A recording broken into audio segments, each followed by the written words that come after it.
Hello friends, myself Suresh Kumar Sharma, bright senior secondary school Palwas road Sikar. आज हम अगले समास के बारे में अध्ययन करेंगे। जो चौथा समास है अपना द्विगु समास। द्विगु समास संख्या पूर्व द्विगु, यानी कि जिस समास के पहले पद में संख्या हो, या अर्थात जिस समास में पहला पद संख्यावाची हो, वह समास कहलाता है द्विगु समास। इस समास में क्या होता है, समूह का अर्थ बोध होता है, समूह के अर्थ का बोध होता है। और इस समास का जो समस्त पद है वो नपुंसकलिंग एक वचन या स्त्रीलिंग एक वचन में होता है। और विग्रह करते समय उसमें षष्ठी विभक्ति करते हैं और उसको द्विवचन या बहुवचन में लिखकर उसके आगे समाहारः पद जोड़ देते हैं। समाहारः का मतलब होता है समूह, तो समूह का बोध होता है, समूह का मतलब है समाहार है। तो यह अपन विग्रह करेंगे तो ये समाहार शब्द जोड़ देंगे। जैसे उदाहरण है सप्त दिनम, सप्त दिनम, तो सप्तानाम षष्ठी विभक्ति कर दी, सप्तानाम दिनानाम, 7 दिनों का, समाहार है समूह है, 7 दिनों का समूह है। ठीक है।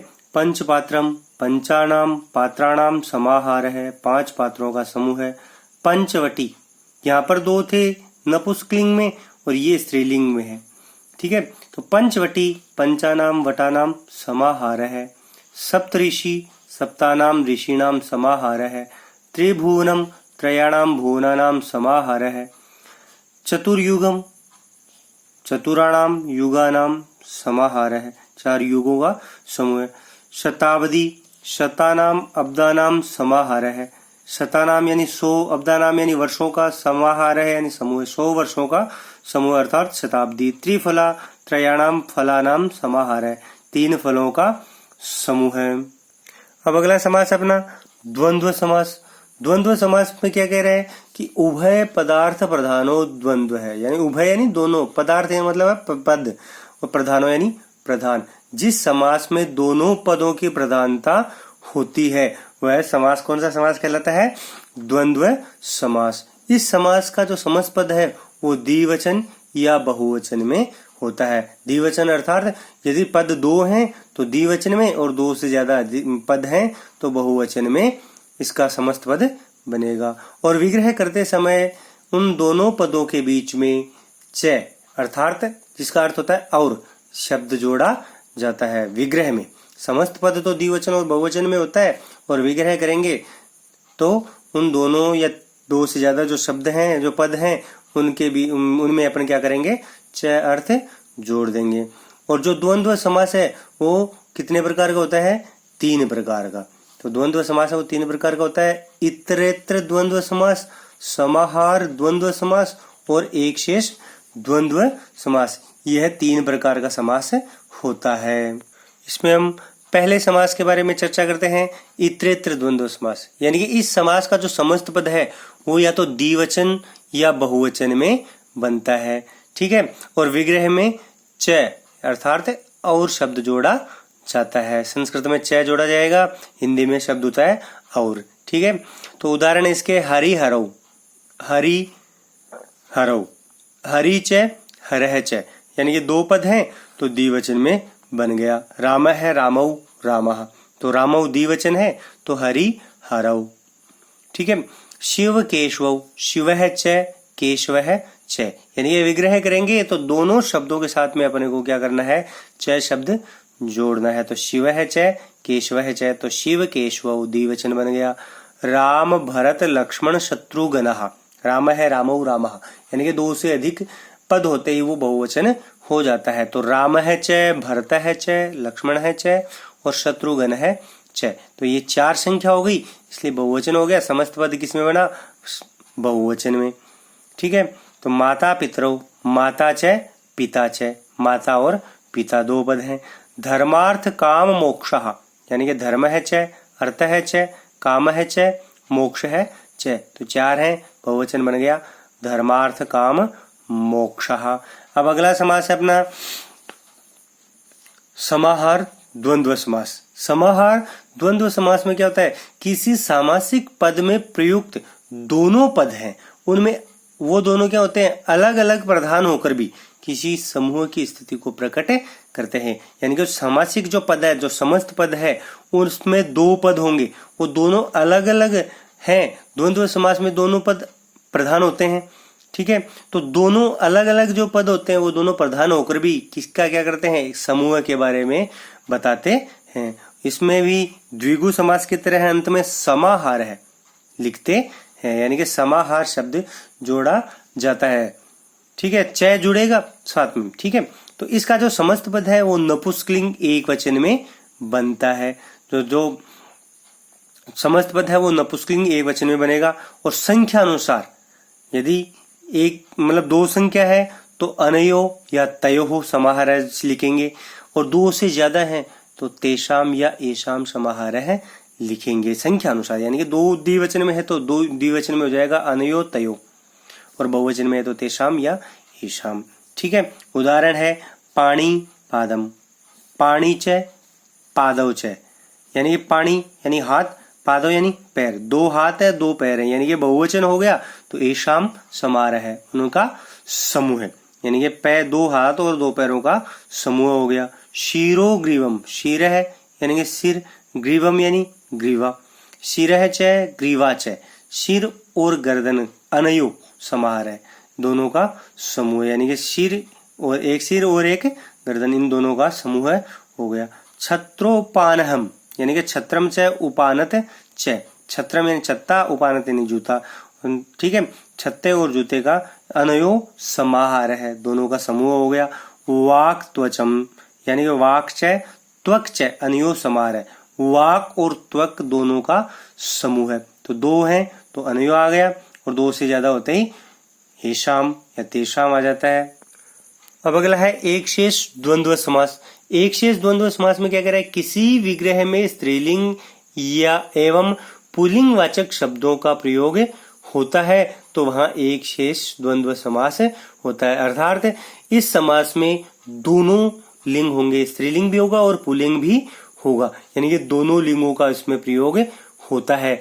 विग्रह करते हैं तो विग्रह में पहले स्त्रीलिंग लिखा जाता है और बाद में पुल्लिंग लिखा जाता है, लेकिन इसका जो समस्त पद है वो पुल्लिंग द्विवचन में ही बनता है। जो समस्त पद है यानी कि पहले विग्रह में लिखेंगे तो स्त्रीलिंग पहले लिखा जाएगा और पुल्लिंग है वो बाद में लिखा जाएगा, लेकिन इसका जो समस्त पद होगा वो पुल्लिंग द्विवचन में ही बनेगा। और विग्रह में स्त्रीलिंग वाचक जो शब्द है वो पहले लिखा जाता है। जैसे उदाहरण है मयूरी च मयूरः च, या मयूरी आ गया स्त्रीलिंग और मयूर है पुल्लिंग आ गया, तो पहले स्त्रीलिंग लिखा जा गया और बाद में पुल्लिंग लिखा गया। पर जो शब्द है समस्त पद है वो पुल्लिंग द्विवचन में ही बना है। तो मयूरौ, चटका च चटकः च, चटका स्त्रीलिंग, चटकः पुल्लिंग, तो शब्द बना समस्त पद है वो पुल्लिंग द्विवचन में बन गया, चटकौ। हंसी च हंसः च, स्त्रीलिंग और पुल्लिंग, पुल्लिंग द्विवचन में बना हंसौ। छात्रा च छात्रः च, छात्रा और छात्र दोनों लिंग हैं, स्त्रीलिंग और पुल्लिंग, शब्द बना अपना समस्त पद है वो पुल्लिंग द्विवचन में, तो छात्रौ, ठीक है। अगला समास है आखिरी समास जो है अपना बहुव्रीहि समास। बहुव्रीहि समास में क्या होता है, अन्य पदस्य प्रधानता, यानी कि अन्य पद की प्रधानता होती है। 6 समास अपन ने पढ़े, तो पहला समास था अपना अव्ययीभाव समास जिसमें पहले पद की प्रधानता थी। दूसरा समास था अपना तत्पुरुष समास जिसमें दूसरे पद की प्रधानता थी। तीसरा कर्मधारय जो तत्पुरुष का पार्ट है। चौथा था द्विगु, उसमें अपन ने पढ़ा था पहला पद संख्यावाची। और 30 जो मतलब पांचवा था द्वंद्व समास, उसमें दोनों पदों की प्रधानता होती है, ठीक है। और आखिरी अपना समास है बहुव्रीहि समास। इसमें क्या है कि दोनों पदों की प्रधानता न होकर कोई अन्य पद ही प्रधान होता है। पहले में 2 पद होते हैं तो एक में आ गया अव्ययीभाव, दूसरे में आ गया तत्पुरुष, और दोनों को लेकर बैठ गया द्वंद्व, और दोनों के अलावा जो ले जाता है वो हो जाता है बहुव्रीहि समास। अर्थात जिस समास में अन्य पद की प्रधानता होती है वो कौन सा समास कहलाता है, बहुव्रीहि समास। कितने प्रकार का होता है, यह समास 4 प्रकार का होता है। कौन कौन सा, व्यधिकरण बहुव्रीहि समास, समानाधिकरण बहुव्रीहि समास, तुल्य योगी बहुव्रीहि समास और उपमानवाचक बहुव्रीहि समास। ये 4 प्रकार होते हैं और इन 4 प्रकारों में अपन पहले प्रकार के बारे में जानते हैं। तो पहला प्रकार है अपना वैधिकरण बहुव्रीहि समास। यानी कि वैधिकरण बहुव्रीहि समास क्या कह रहा है? सामासिक पद का विग्रह करने पर दोनों पदों में क्या होती है? अलग अलग विभक्ति होती है। यानी कि वैधिकरण अपन ने पढ़ा था तत्पुरुष समास में ही। वैधिकरण का मतलब होता है दोनों पदों में अलग अलग विभक्ति। तो वही चीज यहाँ पर है कि दोनों पदों में क्या होगी? अलग अलग विभक्ति का प्रयोग होता है। जैसे चक्रम पाणौ यस्य है। चक्रम 2 पद हो गए, एक तो चक्र और पाणौ यानी हाथ, ये 2 पद हो गए, चक्र और पाणी।